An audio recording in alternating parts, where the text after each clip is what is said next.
Hello, everyone. I want to welcome you for a very special episode of Your Double podcast. This will actually be the first time we've ever done a podcast in video format, and you can go to our YouTube channel to actually watch the full video there. This week, we are blessed to be with our guest, Dr. Mikan Sung, out of South Korea. And I will have helping me here in this episode Jae Sung, who is a left behind parent who has one son named Brian abducted to South Korea. And this episode will be in Korean. The reason we decided to do this episode and do it specifically in Korean is because an American father named John Siki, or also known as John Sichi in South Korea, has been doing a protest in South Korea since October of 2022, after his two children were abducted illegally from the US to Korea, and he was unable to get them returned even though he filed Hague orders, etc. And so during his protest and the podcast that he recorded with me, which you can find a link in our description here, he talked about a lack of awareness among the South Korean society and just general population about parental alienation and abduction, and the fact that it was a growing issue domestically. And so today we wanted to invite Dr. Song to talk a little bit about that and what exactly is happening in South Korea. And so at this point, Jay, I would love to introduce you, or I'm sorry, I'd love to ask you to please introduce Dr. Sung and give us a bit of background information about her and why we chose to have her today. Yeah, absolutely. 안녕하세요. 오늘 제가 이 자리에 나온 이유는 부모 따돌림이라고 어떻게 보면 한국에서 생소한 개념에 대해서 전문가 한 분을 모시고 이렇게 말씀을 듣기 위해서입니다. 바로 송미강 박사님이신데요. 저는 개인적으로도 아동 탈취를 직접 겪은 피해 부모로서 송 박사님과 이렇게 말씀을 나눌 기회가 있었던 그런 인연이 있습니다. 오늘은 이런 배경 경험을 가진 제가 한국말도 할 수 있고 하기 때문에 Find My Parent를 대신해서 몇 가지 질문을 드리고 또 말씀을 나눠볼 예정입니다. 송 박사님 안녕하세요. 예, 안녕하세요. 예, 이렇게 그 부모 따돌림이라는 주제가 이제 한국에서 막 알려지기 시작을 했는데, 또 이런 국제기구를 통해서 우리나라에서의 이 상황을 좀 더 심도 깊게 얘기 나눌 수 있는 자리가 마련되어서 저도 상당히 큰 기대가 됩니다. To go ahead and introduce Dr. Song, tell us a bit about her. Why did we choose her specifically for this podcast? 네, 저는 개인적으로 송 박사님께서 이런 분야에 대해서 굉장히 독보적인 그런 위치에 계시다는 것을 잘 알고 있지만 우리 이 방송을 보고 있는 분들께서는 또 궁금해하실 수도 있을 것 같아요. 일단 송 박사님께서 어떤 경력을 갖고 계신지 배경 같은 것들을 좀 설명을 부탁드려도 될까요? 예, 예. 이제 제가 2009년도부터 그 이제 지역에서 심리 상담 또 아동 상담을 하고 있었는데요. 그 법원에서 가사 상담 위원으로 활동해 달라는 그 제안을 받게 돼서 이제 법원에 직접 가서 이혼 가정에서 양육권 분쟁이 있는 그런 가족을 조정하는 상담을 많이 하게 되었는데요. 그때 한쪽 부모를 극도로 미워하고 막 적대시하는 아이들의 그 모습을 보고 너무 충격을 받았고, 분명히 이 아이들을 뒤에서 조정하고 그 다른 부모를 적대시하는 그런 모습이 너무 걱정이 되었지만, 법원의 판결에 이런 현상이 영향을 미치지 못하는 상황이 상당히 이제 우려스러웠습니다. 그래서 혼자 많은 시간 동안 좀 고민을 해오다가 이게 해외에서 그 부모 따돌림 증후군이라는 이름으로 연구가 상당히 많이 되어 있다는 것을 알게 되었어요. 그래서 그때부터 이제 이런 현상이 있는 가족들을 좀 많이 만나왔고, 이제 2015년도에 박사학위 논문으로 이 현상을 이제 사례 연구를 하게 되었어요.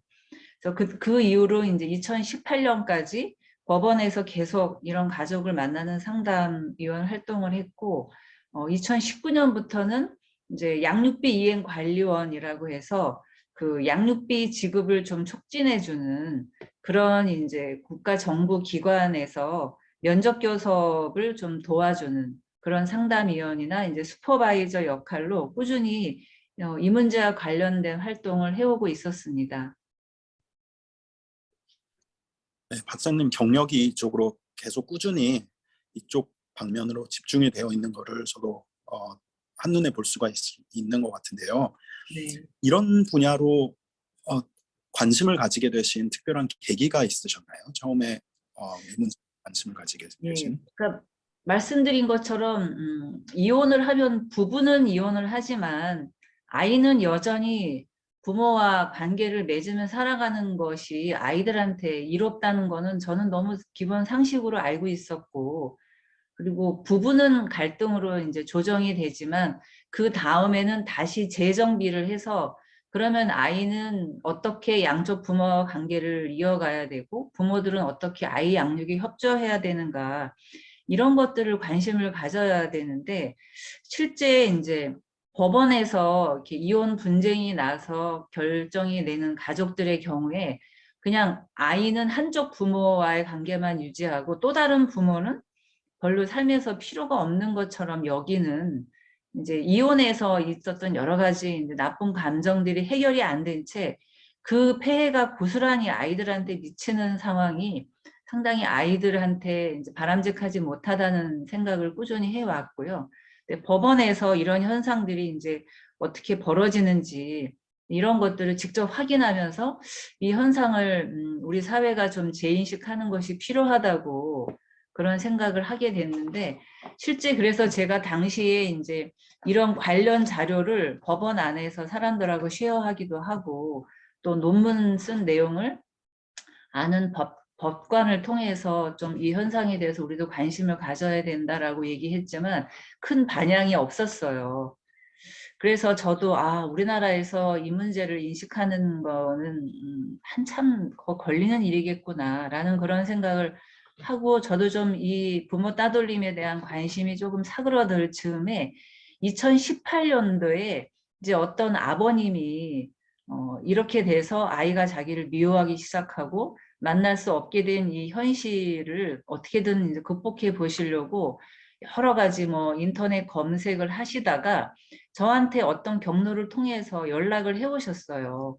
근데 그 이후로 또 이제 뭐 몇몇 아버님들한테 연락이 오셔서 저도 그때 이 현상으로 정말 고통받는 분들이 우리 사회에 있고 이 문제에 대해서 저도 그때 좀 새로 각성을 하면서 2020년도에 이제 아버님 세 분하고 저하고 이렇게 만나서 우리 이걸 좀 세상에 알리자. 분명히 이 문제로 고통받는 분들이 많을 거다. 이게 상당히 되게 수치스럽고 굴욕적이고 누구한테 이해받을 수 없는 현상이잖아요. 오죽했으면 자식이 너를 미워하겠냐라는 그런 말 때문에 세상에 드러내기도 어려운 그런 문제였고, 저도 논문을 쓰면서 그 논문 이제 연구 대상자로 많은 부모님들한테 이제 동의해 달라고 부탁을 드렸는데 대부분 거절하셨어요. 그러니까 이 경험이 얼마나 이제 수치스러운 경험인지 그런 걸 통해서도 알 수가 있죠. 그래서 그때 2020년 모임을 계기로 이 현상을 좀 알리자. 이래서 그때 이제 막 홈페이지도 만들고 블로그에 계속 제가 많이 좀 글을 쓰게 되었어요. 그랬더니 그 글을 보고 한 분, 두 분 찾아오시더라고요. 그리고 그래서 저희끼리 이제 모여서 자조 모임, 서로 힘든 얘기 나누고 너만 이런 현상이 있는 게 아니다. 그리고 이게 부모 따돌림이라는 그 이름으로 명명되어 있는 병리적인 현상이다. 이런 걸 서로 공유하면 서로 많이 이제 위로하는 시간을 가졌고, 그러다가 이제 2019년 즈음에 변호사님 한 분이 연락을 해 오셨어요. 본인도 이걸 그 소송 현장에서 보고 너무 놀란 거죠, 이분도. 어떻게 아이가 이렇게까지 말도 안 되는 거짓말을 하고 한쪽 부모를 이다지도 증오할 수가 있을까. 그래서 그분도 이제 인터넷 통해서 그 저희 이제 블로그랑 논문을 서치하고 찾아오셔서 그때부터 이제 저희들도 좀 힘을 받아서 이 변호사님들이 또 여러분이 들어오시게 되면서 저희끼리 이제 카페도 활성화시키고 여러 가지 이제 활동을 해 오다가 이제 올해 2023년 2월에 이제 저희끼리 비영리 단체를 만들고 좀 본격적인 홍보 활동을 그렇게 하게 되었어요. 네. 그래서 이미 조금 말씀은 해주셨는데 저도 막연하게는 조금 알고 있거든요. 여러 가지 활동을 하고 계신 거를요. 네. 그것에 대해서 조금 더 소개나 설명을 좀 부탁드려도 될까요? 예, 예. 그래서 이제 2023년 2월 4일에 이제 저희가 부모 따돌림 방지 협회란 이름으로 협회를 만들면서 일단 제가 좀 대표를 맡게 되었고요. 저희 협회는 부모 따돌림 피해 부모님, 그다음에 이제 그 현장에서 이걸 봤었던 변호사, 그다음에 이제 이런 가족을 상담해 왔었던 상담사, 이렇게 구성이 되어 있어요. 저희가 카페를 만들고 이제 많은 분들이 모이면서 본인의 억울한 사연들을 나누는 그런 활동을 해 오다가 이제 올 초에 그 한국의 이제 공영방송사에서 이 한국의 면접교섭 문제에 여러 가지 이제 부작용들이 심각하다는 인식을 하고 있는데 방송사에서 저희 카페에 연락을 해오셔서 지금 면접교섭과 부모 따돌림을 주제로 하는 그 여러 가지 이제 인터뷰나 이런 촬영을 하고 있어서 2월 동안은 그런 활동을 좀 많이 했었고 저희 이제 부모님들이 자기 사례를 많이 공개하기도 했고요. 그래서 저희도 이제 면접교섭 방해와 부모 따돌림의 이 위험, 또 이게 아동의 복지에 미치는 영향을 알리는 홍보물을 많이 만들었어요. 그래서 이제 리플렛이나 전단지를 만들어서 이것을 전국에 있는 법원, 또 이제 그 면접교섭 지원 서비스를 하고 있는 건강가족센터 이런 데에다가 이제 홍보물을 다 보냈습니다. 그래서 이런 홍보 활동과 또 회원 확보 활동을 하던 차에 2월 7일 날 그 이혼을 하고 친부모하고 계모에 의해서 그 아동 학대를 당하던 그 어떤 남자아이가 10살짜리 남자아이가 아동 학대로 사망한 사건이 생겼어요. 근데 이 사건도 그 친어머니가 5년 동안 아이를 전혀 볼 수 없었던, 그러니까 실제 면접교섭 방해와 부모 따돌림의 다양한 그 전략으로 아이하고 동떨어져 있었던 그 어머니가 있었다는 사연을 알게 돼서 저희가 이제 그날로 이 어머님을 찾아뵙고 그 어머님에 대한 이제 심리 상담을 좀 진행하고 있고요. 또 저희 이제 협회에 있는 변호사들이 면접교섭 방해로 인해서 이 어머님이 받은 손해배상, 이거 국가에서도 이런 문제를 방치해 온 것에 대한 국가 손해배상, 그리고 아동에 대한 감금, 정서적 학대에 대한 그 피해 소송을 지금 저희 협회에 있는 변호사분들이 준비해주고 계십니다. 네. 그 사이에도 많은 일이 있었던 것 같고 어떻게 보면 그 문제의 심각성에 비해서 그런 것들을 직접 보실 수 있었던 어떤 특별한 자리에 있으신 것들이 결국 오늘 이런 활동으로 이어지는 걸로 생각이 되네요. 네, 정말 많은 일들이 있습니다. So now that we've talked about all of that, what is the current situation in South Korea when it comes to parental alienation and or abduction?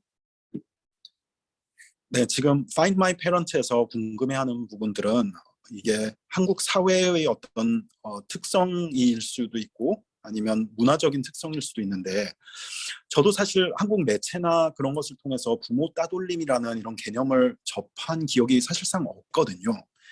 그래서 한국의 부모 따돌림에 대한 개념이 어느 정도로 인식이 돼 있는지 그런 것부터 얘기를 하는 게 좋을 것 같아요. 그리고 이게 만약에 일반인들은 모른다고 하더라도 최소한 어떤 법률 전문가들은 이것에 대해서 좀 이해를 하고 있는지 이런 것들이 궁금하거든요. 좀 그 부분에 대해서 말씀을 해주실 수 있겠습니까? 네, 그러니까 너무 안타깝게도 거의 인식이 되어 있지 않다라고 보는 게 그 맞는 답일 것 같아요. 근데 사실 이런 것들이 이 부모 따돌림은 특히 이혼 또 법원의 양육권 분쟁과 상당히 밀접하잖아요.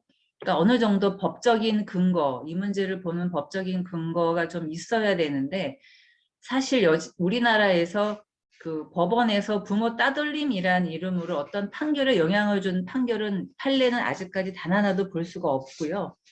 그리고 이 부모 따돌림에 대한 이런 약간 심리 상담계에서의 논문은 제가 알기로는 제가 쓴 2개의 논문과 2020년에 아동 청소년 정신의학회에서 학회 내부에서 쓴 논문이 한 편이 전부인 상태예요.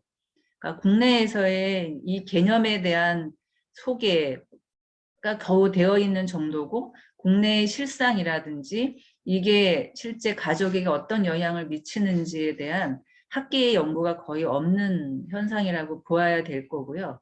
이 부모 따돌림이라는 이 말이 뭐 신문이라든지 아니면 뭐 TV나 어떤 이런 그 공용된 미디어 매체에 처음 소개된 것은 2022년 5월에 이제 법률신문에서 처음으로 이 부모 따돌림 현상에 좀 법원이 개입해야 된다.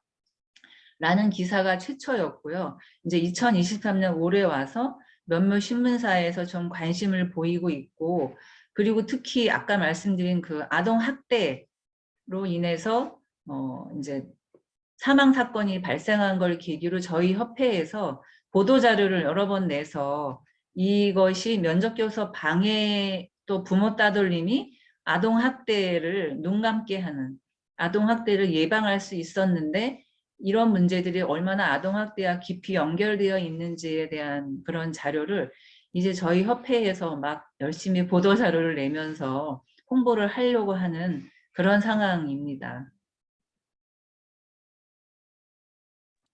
네, 그렇군요. 그 한국에서 부모 따돌림이나 부모 아동 탈취 이런 것들이 얼마나 자주 일어난다고 보십니까? 그러니까 이건 역시 이 개념조차 알려져 있지 않다 보니 한국의 이런 현상, 뭐 부모 따돌림뿐만 아니라 사실 아동 탈취와 관련된 통계는 전무하다고 봐야 됩니다. 그래서 이제 특히 한국에서 우리나라에서 아동 탈취와 관련된 일을 맡고 있는 거는 법무부예요.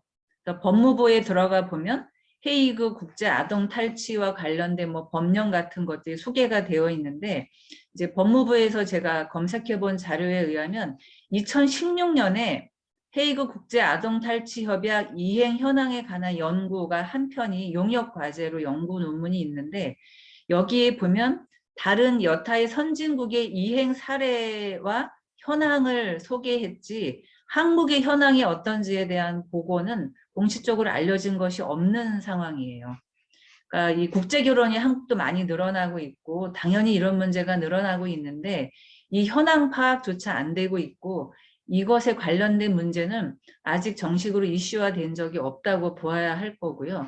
부모 따돌림 역시 이제 개념이 이제만 알려진 상태이기 때문에 이혼 가족에서 그 양육권 분쟁뿐만 아니라 이혼 판결 이후에 이 면접교섭과 관련된 여러 가지 이제 그 비송 사건들의 발생 빈도, 거기에 이런 부모 따돌림과 관련된 것들이 얼마나 보고되는지에 대한 그 통계나 자료는 한국 사회에서는 현재는 없다라고 보는 것이 맞다고 생각합니다.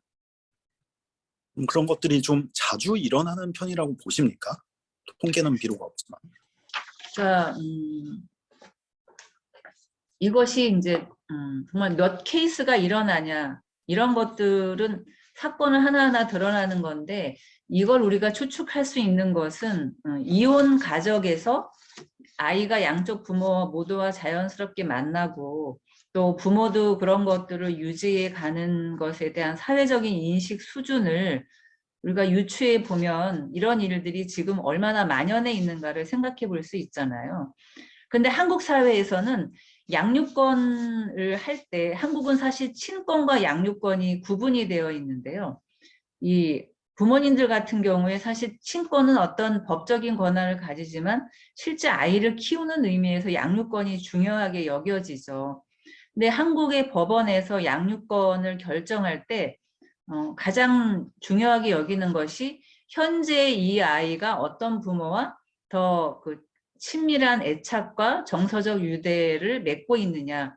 그 다음에 아이가 현재 이혼이 결정 났을 때 혼란 없이 좀 연속적으로 안정감 있게 살 수 있는 환경을 누가 제공하느냐. 여기에 초점을 두거든요.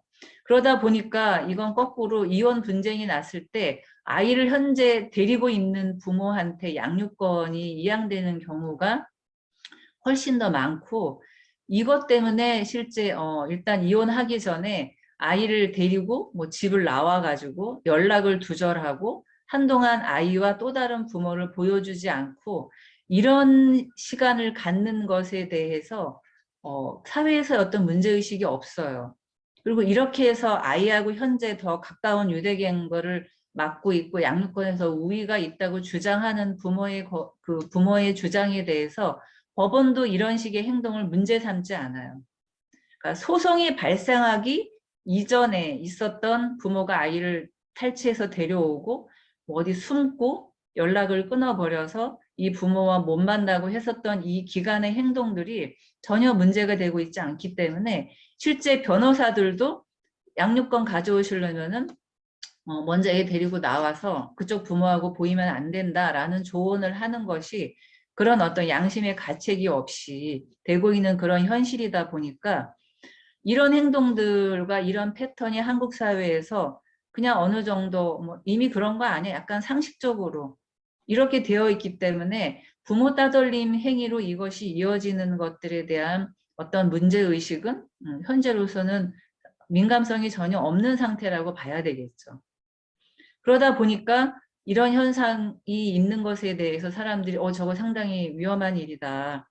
저거 아이한테 좋지 않은 그런 행동을 하고 있다. 라고 부정적으로 보는, 그것을 경계하는 사회적인 분위기가 없다고 볼 수 있고요. 이런 현상 때문에 상당히 한국의 이런 부모 따돌림 관행은 널리 만연해 있을 거고 문제의식조차 가지지 않고 있을 거라고 추측할 수 있을 것 같습니다. 그 만연해 있다는 말씀이 정말 와 닿는 것 같아요. 주변에서도 그런 분들을 개인적으로도 몇 분 뵙게 되고, 그리고 제가 직접 겪으면서도 이제 새로 알게 된 사실이 이거는 한국 사회에서는 아까 말씀하셨듯이 당연한 거 아니야라는 네. 그런 문제 인식의 부재, 그리고 이런 거에 대해서 통계조차 존재하지 않는 그런 현실이 참 그게 무겁게 느껴집니다. 예. 이런 경향에 대해서 어떤 변화 같은 것들을 보시나요? 이게 뭐 최근 몇십 년이라든지 길게는 아니면 뭐 몇 년 사이에라도 최근에 어떤 변화 같은 것들이 있다고 보시는지요? 사실은 그 코로나 방역이 되면서 이 면접교섭을 그나마 하던 면접교섭이 아이가 뭐 위험하니까 보지 말아라. 그다음에 이제 보더라도 뭐 잠깐만 봐라. 이런 식의 제약이나 통제가 너무 당연시 됐어요. 그러니까 코로나는 이 부모 따돌림과 면접교섭 방해를 너무 합리화하는 그런 어떤 상황으로 이제 많이 좀 악용이 됐다 그럴까요? 그리고 실제 코로나 기간 동안에 법원에서의 이런 뭐 재판이라든지 면접교섭 자체가 안 되다 보니까 이거로 인한 민원 제기가 상당히 많았고, 그래서 법원에서도 면접교섭을 비대면으로 하는 그런 어떤 뭐 제도라든지 또 그런 여러 가지 이제 노력들을 해오시고 있는 걸로 봐서 보이진 않지만 면접교섭이 잘 이루어지고 있지 않은 한국 사회의 관행에 대한 많은 불만들이 터져 나오고 있는 것 같아요. 근데 그럼에도 불구하고 이 부모 따돌림의 핵심이 결국 아이도 그 부모를 만나지 않겠다라고 하는 현상이잖아요. 이런 아이들의 의사 표현에 대해서 애가 도대체 왜 이렇게 이 부모를 극단적으로 미워하고 보지 않으려고 하는가에 대한 문제의식은 없다고 봐야 될 것 같아요. 그러다 보니까 면접교섭을 이제 이행명령을 법원에 이제 신청을 하는 경우에도 왜 그렇게 아이가 만나기 싫다는데 아이를 힘들게 하나, 나중에 봐라 라는 식으로 직접 이제 담당 판사님이 기각하는 그런 사례들도 볼 수가 있고요. 그리고 특히 그 아동 탈취가 일어났었던 경우에는 특히 헤이그 협약 같은 경우에도 한국에 가입되어 있기 때문에 법원에서는 반환해라 라고 이야기를 해요.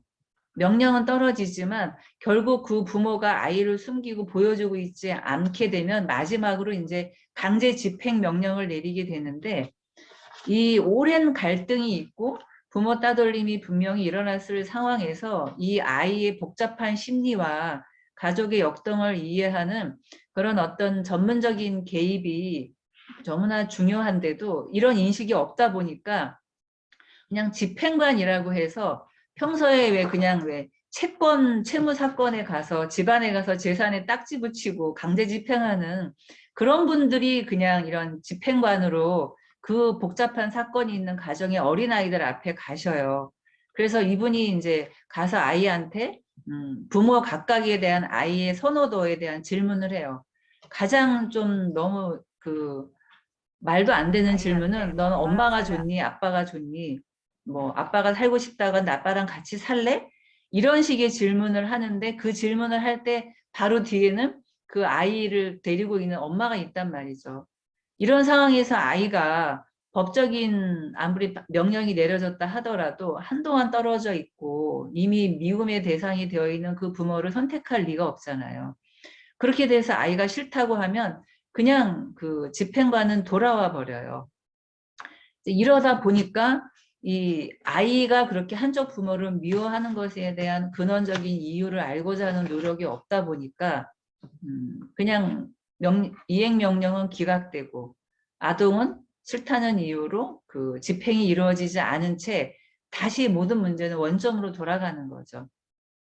이런 문제의 이런 이제 심각성들이 우리 사회에서 너무 음지에 있었던 문제였는데 이제 저희 협회가 이제 이런 것들을 좀 알리고 이게 얼마나 부당한지를 알려야 되는 그런 그 출발점에 와 있다고 생각이 돼요.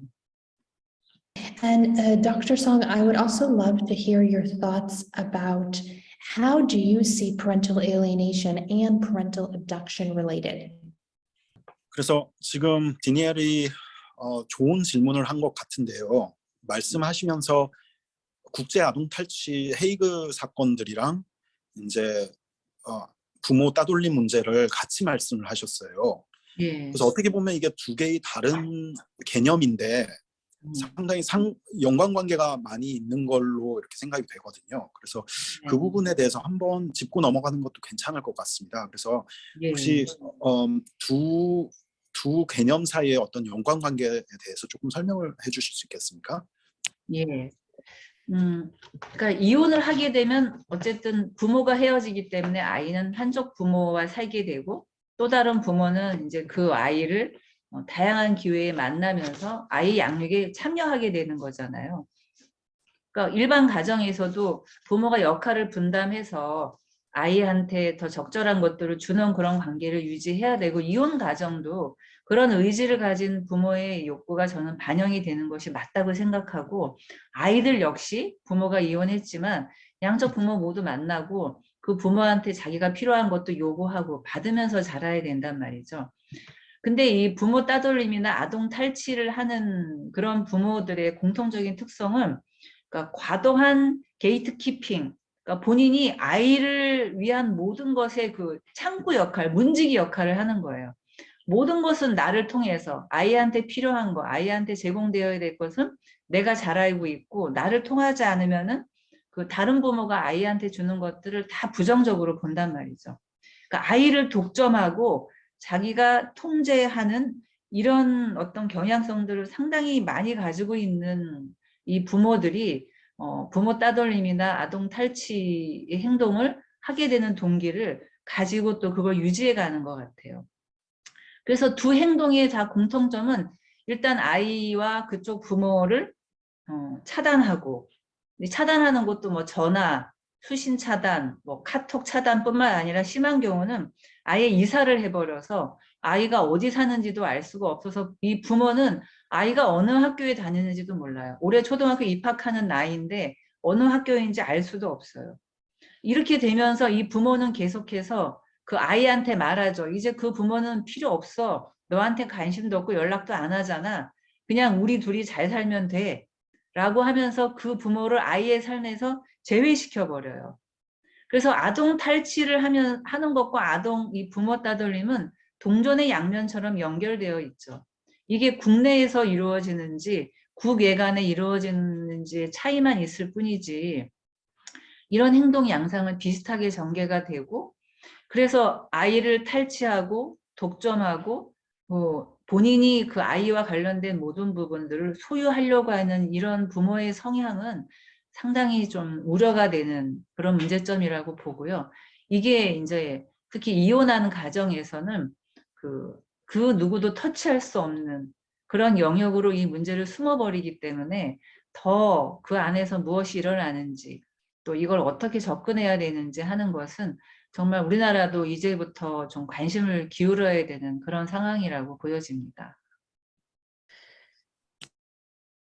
So talking about just this lack of understanding in Korean society, what kind of problems arise from that? 원래 했던 주제로 조금 다시 돌아가면요. 네. 국내 이렇게 인식도 부족하고 그리고 어떤 통계라든가 어떤 현황 분석조차 되고 있지 않은 상황이 상당히 심각해 보이는데 이렇게 사회적 어떤 보호장치라든가 안전장치가 없는 그런 느낌이 많이 들거든요. 이런 게 이제 현실적으로는 어떤 문제점들을 발생을 시킵니까?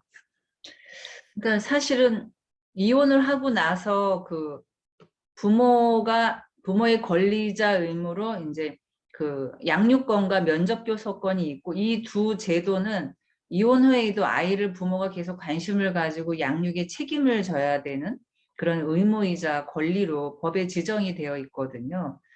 그런데 이제 양육비는 상대적으로 한국 사회에서 많이 중요성이 강조가 돼서 양육비를 내지 않으면 소급해서 뭐 물려준다든지 아니면은 감치제도라고 해서 한 달 동안 실제 이제 구치소에 뭐 있는다든지 최근에는 이제 운전면허 뭐 자격을 뭐 정지한다든지 이런 식으로 강력한 법적 제재가 강해져요.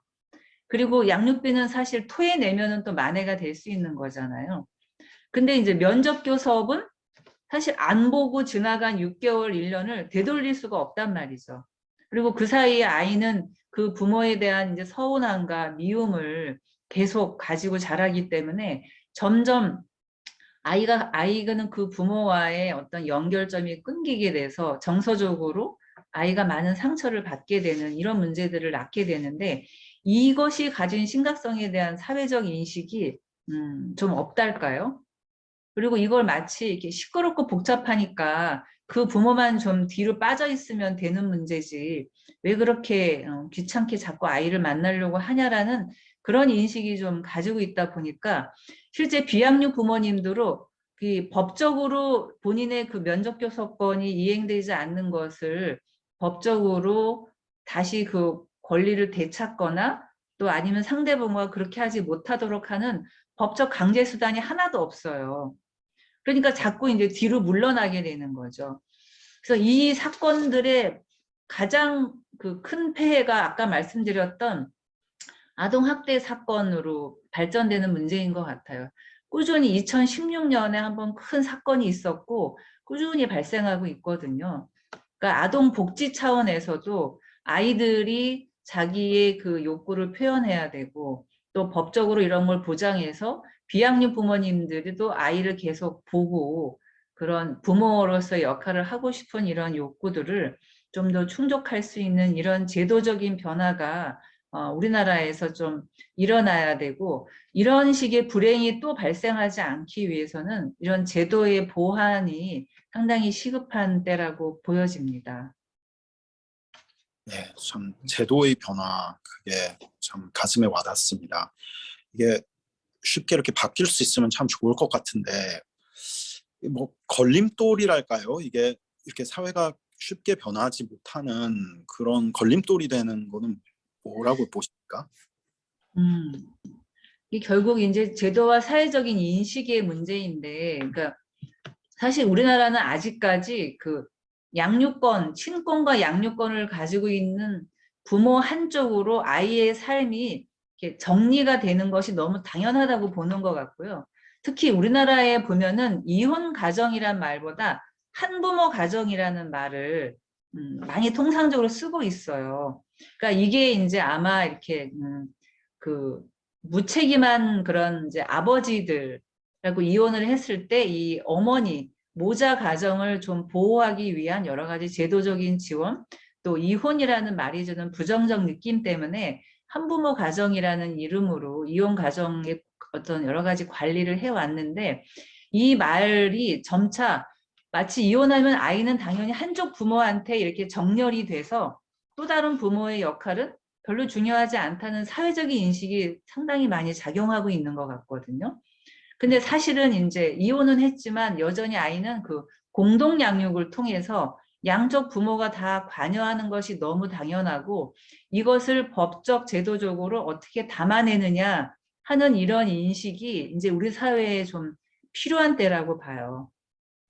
그래서 이 문제, 그러니까 면접교섭권, 부모 따돌림의 문제와 동시에 이 공동 양육의 어떤 법적인 틀을 마련해야 되는 게 아닌가. 그러다 보면 부모가 그런 식으로 아이를 혼자 데리고 독점한다든지 뭐 어디 숨는다든지 이런 행위 자체가 바람직하지 않은 행동으로 우리 사회에도 봐야 되고 그런 행동을 은근히 그냥 당연시 여기는 이런 사회의 풍토가 좀 바뀌어야 되고 이것을 좀 더 제도적으로 완비를 해 놓으면 이런 식의 잘못된 사회적인 관행이라든지 제도의 미흡한 점들을 좀 변화해 나갈 수 있지 않을까 그런 생각이 듭니다. 네, 그러면 어떻게 보면 사회 풍토와 제도가 같이 손을 잡고 좀 변화해 나가야 되는 그런 상황이 아닐까 하는 그런 의미로 제가 받아들여지네요. 네. I would like to move now to the topic of children. Children are very dear to Find My Parents mission, and we strongly believe that children tend to pay the highest price for parental alienation, abduction, and for the long term. So I'd love if you can just tell us a bit more about the impact, the effect this has on South Korean children. 네, 디니얼이 말했듯이 우리 아이들한테 미치는 영향이 제일 걱정이 되지 않겠습니까? 저도 이제 부모로서 그리고 이런 일을 겪고 있는 부모로서 또 아이가 지금 어떻게 영향을 받고 이게 뭐 단기적으로 장기적으로 그래서 아이들의 영향에 대해서 조금 말씀해 주실 수 있겠습니까? 예. 사실 부모 따돌림을 이렇게 우리가 인식해야 되고 이것이 얼마나 위험한가를 말하는 마지막 목표도 아이들 때문인 거예요. 왜냐하면 이 아이들이 태어나서 부모 모두한테 사랑받고 우리 부모가 되게 자랑스럽다라는 이런 느낌은 우리들 인간의 자존감의 근원이거든요. 애들이 뭐 우리 엄마가 뭐 해줬다? 우리 아빠가 뭐 했다? 이러면서 아이들이 내가 그렇게 나를 사랑하는 좋은 부모의 자녀라는 것이 평생 살아가는 내 마음의 자산이잖아요. 근데 이것을 그 부모는 되게 필요 없고 나쁘고 이상하고 심지어는 막 악마 같은 그런 존재라고 내가 그 사람을 미워하면서 거부했는데 사실은 그 부모가 나의 부모란 그 사람이 나의 부모라는 거죠. 그러니까 이게 아이들을 처음에는 그냥 모르고 막 부인하다가 어느 정도 커서 본인의 어떤 개념, 사고 능력이 생기고 자기 정체감 형성이 되는 그런 청소년이나 성인이 됐을 때 이런 생각을 하면서 큰 아이들이 얼마나 자기 자신에 대한 부정적인 이미지를 가지고 자랄 수밖에 없는가 하는 것은 너무 상식적으로 우리가 생각해도 알 수 있는 그런 부작용들인 거예요. 그래서 그 많은 연구들이 보면 부모 따돌림 어린 시절에 겪은 사람들이 그 자기 자신에 대한 그런 어떤 혐오 이건 나중에 이제 자기 가치감 낮은 가치감으로 인해서 우울로 가게 되기도 하고요. 사람들을 만나면 서로 서운한 일도 있지만 뭐 화해도 하고 어쨌든 좋은 관계를 유지하면서 우리가 살아가야 되는데 계속해서 누구를 미워하게 되고 의심을 하다 보니까 상당히 내면의 공격성이 자극이 돼요. 그래서 제가 만난 부모 따돌림 빠져있는 아이들을 보면 상당히 친구들하고 관계도 안 좋고 누군가 계속 의심하고 또 편가르게 하고 그래서 학교 생활에서 잦은 시비나 마찰에 자꾸 연루되고 친구 관계를 원활하게 사귀지를 못해요. 이것이 나중에 뭐 우울증, 알코올 중독, 뭐 약물 중독 이런 걸로 이제 갈 수 있는 확률도 높고 그리고 많은 연구에 의하면은 높은 이혼율 또 본인도 결혼을 하고 나서 부모 따돌림을 또 재혼한다든지 이런 식의 방식들로 인해서 삶의 과정에 이 부모 따돌림의 경험이 남기는 영향들은 상당히 장기적으로 지속적으로 남는다고 봐야 됩니다. 그럼 그런 피해 사례 아동들을 직접 이렇게 보신 적도 있으신가요? 제가 이제 법원에서 상담을 꽤 오래 하고 지금도 하고 있기 때문에 사실은 꾸준히 이런 아이들을 봐와야 했는데요. 그 리차드 가드너가 말한 그 8가지 증상들을 모든 아이들이 골고루 보이고 있어요. 그래서 그때 제가 처음 만나는 중학교 아이였는데 이제 이 아버지가 재혼을 하면서 친엄마를 안 보여주려고 하니까 이 친엄마가 막 아이한테 찾아오고 그 부부 싸움을 하고 이런 장면에 계속 노출된 그런 아이였는데 막 꿈에서 집이 반동강이 나는 이런 악몽을 꾸고 약간 정신분열증, 막 환각, 환청 이런 거에 막 시달리던 그런 아이도 봤고요.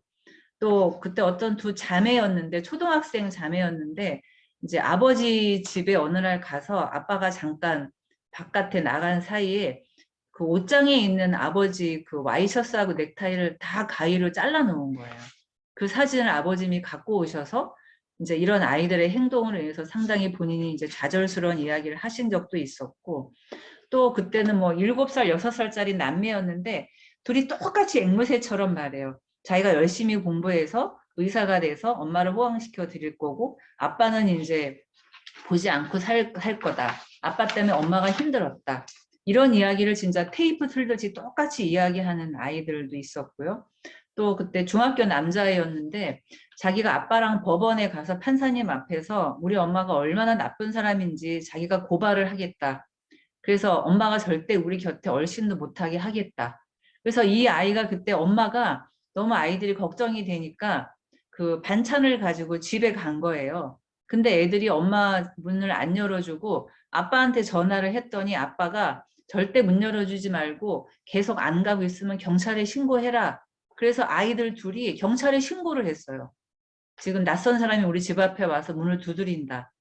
경찰이 실제 와서 그런 상황을 이제 맞닥뜨리고 이런 일들도 있었고요.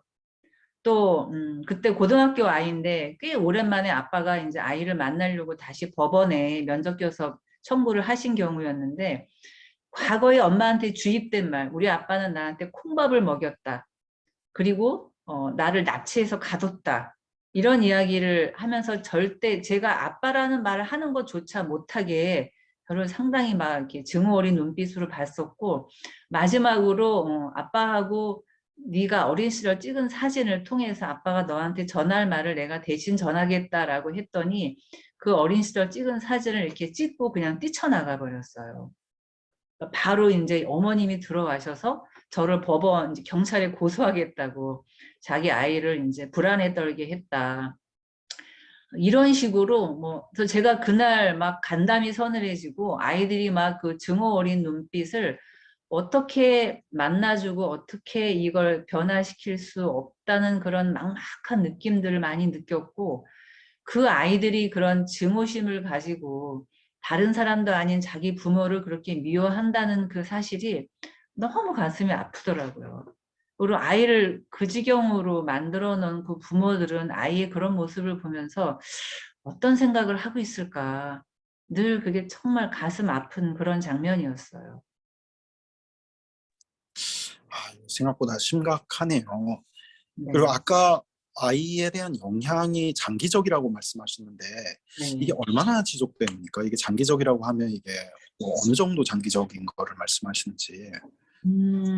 이제 이거 관련된 그 외국의 논문들 제가 본 적이 있는데, 그러니까 이분이 성인이 돼서 이제 본인이 이제 아버지하고 헤어졌었는데 어느 날 이제 깨닫는 거죠. 아, 우리 아버지도 사실은 정말 나를 미워한 게 아니었을 수도 있겠구나. 그렇게 이제 회한을 했지만 다시 그 부모님을 찾아가서 만나는 것이 너무 어려웠다는 거죠. 너무 오랜 시간 동안 미워하고 악마화해놨기 때문에.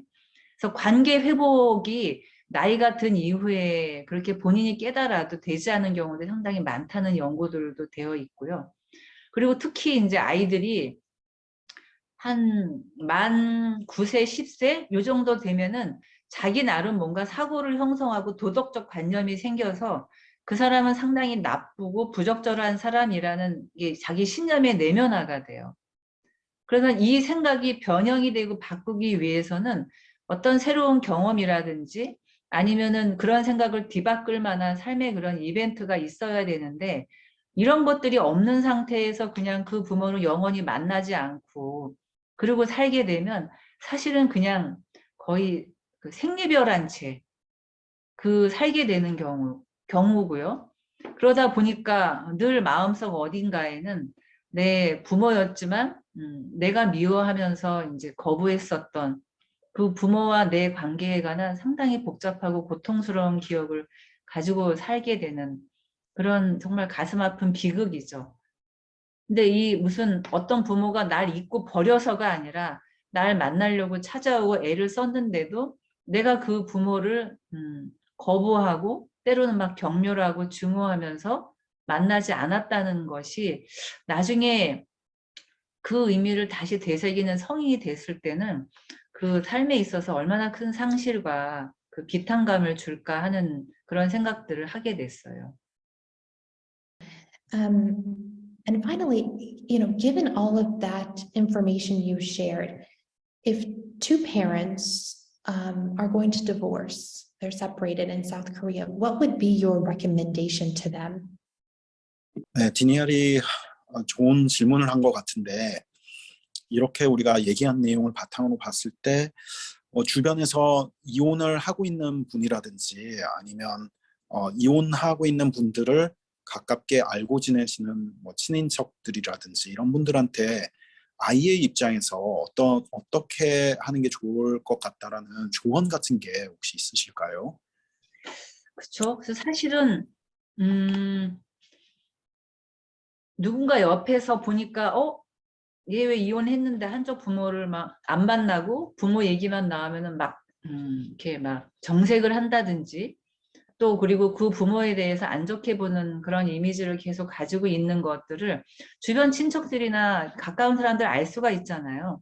그럴 때 만약에 누가 너 혹시 그 부모가 아이 만나고 싶어 하는데도 안 보여주는 건 아닌지 이런 것에 대한 거를 누가 얘기를 하고 그 행동이 실제 아이가 지금은 어쩔 수 없이 부모한테 그 양육 부모한테 동의하지만 사실 애가 되게 괴롭고 그 부모를 보고 싶을 수도 있다. 그리고 그 부모도 자기가 부모로서 역할을 할 수 있도록 돕는 것이 아이의 삶에 더 바람직하다라는 그런 얘기를 누가 진지하게 해준다면 어떤 분들은 각성하고 내가 정말 그랬구나. 내 미움 때문에 내가 그 사람이 너무 미워서 아이가 그 부모랑 배우자랑 만나는 게 싫어서 그랬지 사실은 아이는 안 그럴 수도 있어 라는 각성을 하고 그때부터 행동을 바꾸게 되면 아마 많은 아이들이 이렇게 심각한 부모 따돌림으로 가기 전에 그 부모와의 만남을 자기가 그걸 자연스럽게 표현하고 만나는 그런 계기를 지금보다 더 많이 만들 수 있을 거라고 생각해요.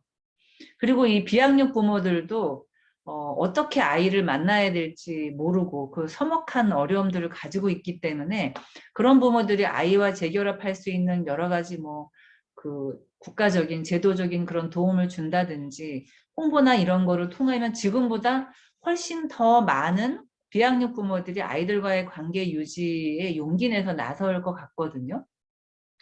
근데 그냥 막연히 뭐 이혼했고 복잡한 생을 벗어났으니까 막연히 잘 되겠지.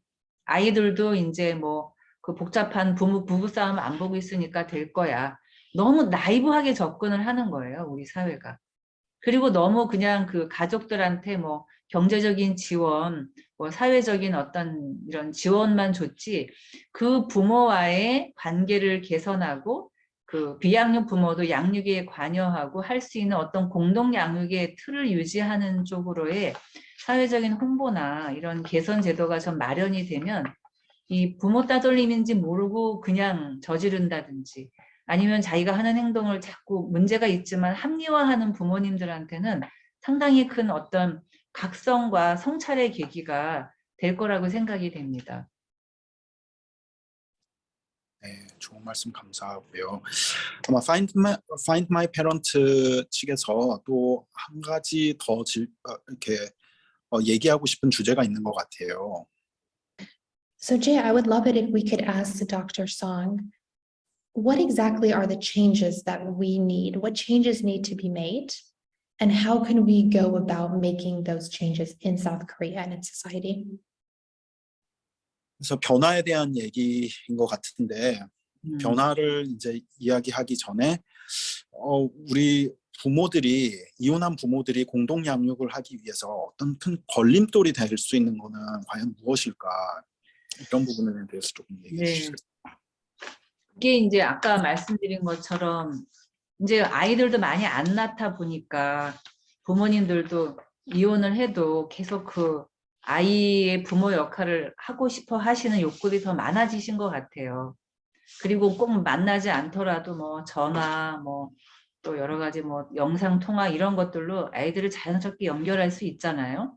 그래서 이런 부모들의 욕구도 좀 더 법이 반영을 해야 되고, 그러려면 우리나라의 그 면접교섭 이행이 좀 더 어떤 강제성을 띈 제도로 바뀌어야 되고, 그것을 이행하지 않았을 때는 그 양육부모한테 상대적으로 좀 강력한 법적 제재를 두는 이런 것들이 필요할 것 같고요. 그리고 그 공동 양육이 훨씬 더 아이의 삶에 바람직하다는 그런 사회적인 좀 계몽 인식 같은 것들이 대두가 되면 그런 것들이 서서히 사람들의 인식을 바꿀 거고, 그러면 아까 말한 것처럼 자기가 모든 아이를 통제하고 양육권이 무슨 아이의 소유권인 것처럼 생각하는 잘못된 관행을 바꾸는데 그런 식의 어떤 제도적인 변화나 사회 인식의 개선이 한국 사회에 너무 필요하다고 생각이 돼요. 그럼에도 불구하고 협조하지 않는 그런 가족을 위해서는 여러 가지 좀 제도적인 보완이 필요하지 않을까 하고요. 그게 법적인 제재 수단도 있지만 또 한 가지는 이제 독일의 경우에는 면접교섭 보조인 제도라고 해서 이렇게 이제 면접교섭 갈등이 심한 가족들은 제도적으로도 잘 변화가 안 이루어지기 때문에 지역에 있는 무슨 가족지원센터, 청소년 복지센터 이런 지역 센터에 있는 자원봉사자들이 거기에 있는 자원봉사 센터를 이용한다든지 혹은 이제 법에서 면접교섭을 이루어지게 하는 그런 어떤 권한을 가진 면접교섭 보조인 같은 이제 그런 인력을 활용을 해서 이 부모가 아이를 데리고 와서 그런 지역의 센터에서 그 양육부모와 상관없이 그런 지역의 센터를 통해서 거기서 아이가 오고 또 비양육 부모는 거기서 아이를 데려가서 또 아이하고 즐거운 시간을 보내고 또 돌려보낼 때는 그런 지역 센터를 이용하게 되면 이 부모 따돌림이 그 양육 부모와 아이와 빈양육 부모가 서로 만나는 지점에서 이게 증폭되거든요. 그러니까 이런 효과를 없애기 위해서는 그 안전지대를 만들어야 되니까 이런 지역에 있는 가족센터들이 중요한 역할을 할 수 있을 것 같아요. 그래서 뭐 일정한 시간에 거기로 아이가 오면 그 이제 면접교섭 보조인에 의해서 아이를 데려다 오면 그 부모는 비양육 부모가 그 센터에 와서 아이를 데려가는 식으로 해서 지역에 있는 그런 복지센터, 가족센터가 이 이혼 가정의 아이의 면접교섭을 이루어지는 그런 어떤 장소로서 활용되는 게 상당히 필요하다고 생각이 돼요. 그래서 이게 좀 더 제도적으로 보완이 되고 이런 방안이 많이 좀 확산이 되면 지금처럼 면접교섭이 일어날 때 이런 불편함들을 좀 없앨 수도 있을 것 같고 빨리 좀 시급히 논의되어야 되지 않나 하는 생각이 듭니다. 네. 참 이게 나아가야 될 길이 좀 멀다고 생각이 되는데요. 우리 사회가 이렇게 변화하기 위해서 과연 누가 무엇을 해야 될까요? 조금 넓은 범위에서 말씀해 주셨는데 뭐 넓은 것이라도 좋고 아니면 일반인들 입장에서 뭘 어떻게 하는 게 좋을지 이런 얘기를 해주셔도 좋고 좀 좋은 말씀 부탁드립니다. 사실은 가정법원이 이 문제를 푸는 키를 쥐고 있다고 생각이 돼요. 그래서 그냥 이혼 판결만 내리는 게 아니라 그 후견적 관점에서 이혼한 가족들이 이후에 삶을 어떻게 진행하고 있고 특히 이혼 가족의 미성년 자녀가 가정의 해체라는 이런 큰 이제 상실과 결핍을 어떻게 보완하면서 살아갈까에 대한 큰 아동 복지의 측면에서 가정법원 또 뭐 복지부 이런 곳에서의 이 문제를 바라보는 큰 시각이 필요하고요. 그걸 통해서 이제 그 우리나라에 너무 오랫동안 되어 있는 그 단독 양육, 한 사람한테 정리되는 게 좋다라는 또 한부모 가족, 뭐 단독 양육 이런 개념을 좀 깨고 공동 양육, 그다음에 그냥 이혼 가정은 이혼 가족대로 아이가 두 부모에 의해서 그 관심을 가지고 양육받는 이런 것이 훨씬 더 바람직하다라는 그런 제도적인 사회의 어떤 인식 개선이 좀 동시에 진행이 되면 이런 식의 잘못된 관행들이 좀 새로운 흐름으로 좀 가게 되지 않을까 하고요. 그래서 그런 것들이 좀 필요하다는 차원에서 이제 뭐 제가 몸담고 있는 협회에서도 그런 활동들을 좀 지속적으로 하려고 하고 있고, 많은 좀 이 Find My Parent 같은 이런 기구들도 좀 이런 어떤 각 국가에서 이런 현황을 좀 소개해 주셔서 한국 사회에서 좀 좋은 자극을 주시는 것이 필요하다는 생각이 듭니다. 너무 좋은 말씀드린 것 같습니다. 저희 개인적인 얘기를 하자면 저도 사실 한국 사회가 이런 상황인 줄은 모르고 아이가 어떻게 보면 입국을 했었는데 현실을 알고 나서 상당히 네. 실망일 수도 있고 아니면 이게 걱정이 되는 부분이 많습니다. 이게 지금 현재 한국 사회 현황으로서는 지금 아이가 어떻게 아이의 반환이 이루어질지, 지금 탈취된 아이가 어떻게 집으로 돌아갈지 이런 거에 대해서 많은 사회 변화가 필요하다고 생각되고 하기 때문에 많은 분들이 이것에 관심을 가져주시고 또 송 박사님이 말씀해 주신 내용에 따라서 우리 사회가 올바른 방향으로 조금씩 가야 될 길은 멀지만 조금씩 변화해 나가면서 그것이 희망적인 그런 미래로 점차 바뀌어갈 수 있었으면 하는 생각을 많이 갖고 있습니다. 그래서 너무 오늘 감사드리고요. 이렇게 저희가 전문가적 입장에서 해주신 말씀 정말 너무 큰 도움이 될 것 같습니다. 정말 더 이상 미룰 수 없는 그런 시점에 온 것 같고요. 그래서 이 문제를 어디서부터 어떻게 이제 뚫고 나가야 되는가라는 것이 저의 고민이기도 하고, 또 이 문제에 대한 많은 각성을 하고 계신 비양육 부모님들도 여러 가지 방면에서 계속 공부하고 해외의 자료도 막 찾고 또 보도 자료를 내서 우리 이 문제의 취지를 알리는 일을 열심히 하고 있는데, 저희가 이제 힘을 잃지 않고, 그런데 뭔가 어떤 사회의 변화가 어느 시점에 이렇게 포화점에 다다르면은 생각했던 것보다 훨씬 빨리 또 변화가 오기도 하잖아요. 언젠가 그날이 오지 않을까라는 기대를 가지고 한 걸음 한 걸음 멈추지 않고 그렇게 가보겠습니다. 그렇습니다. 좋은 말씀 감사드립니다. 예, Thank you. 감사합니다. Thank you, Danielle, for making this opportunity for us to speak about parental alienation as well as parental abduction. I'll hand the mic over to you, and I really appreciate this opportunity. Thank you. So thank you both for taking the time to share with us all of your expertise and knowledge and help us spread awareness about this very important issue, to the Korean population. Thank you again. Thank you. 예. Thank you.